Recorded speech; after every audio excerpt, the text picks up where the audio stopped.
What's the most important function of the federal government in your view? I believe it's to keep the American people safe and secure so they can enjoy their liberties and to protect their rights. Senator, I'm a believer in dynamic growth for sure, that when you cut taxes, it actually has a dynamic impact on the economy.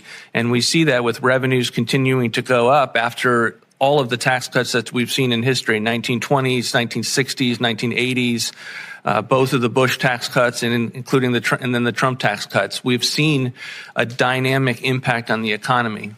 If it's okay, we'll give you some quick 10 questions. Is that okay? Sure. So there's been a lot of comments, especially from the ranking member, about betraying working Americans. So let me ask you a question. When the government forgives the debt of people who took out a loan for college debt, does that help working Americans like my technicians, my sales consultants, my receptionists, my drivers, my car wash guys who didn't go to college? Does it help them when student debt is illegally forgiven? It doesn't.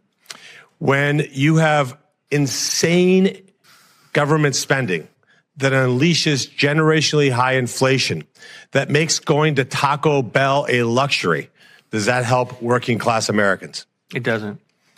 When you spend hundreds of billions of dollars to fight endless wars in foreign countries that most Americans don't even know where they are, does that help working Americans? No. When you have policies that all of them voted for, every single one of them voted for electric vehicle subsidies, so that when I had a Rolls-Royce dealership, a customer could come in and lease a $515,000 Rolls-Royce Spectre, that's a fully electric Rolls-Royce, and get a check for $7,500 from the U.S. government. Does that help working class Americans? No. And again, I just put on the record that every single one of my colleagues on the Democrat side voted for just such a subsidy.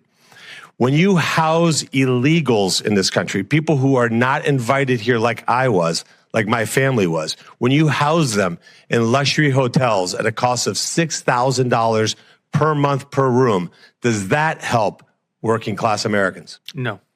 When you give health care to those very illegals, when Americans don't have the health care that they need, does that help working class Americans? No. When you provide food to illegals, and in some cases, when they don't like the food, you give them $1,000 prepaid credit cards, does that help working class American citizens? No, sir.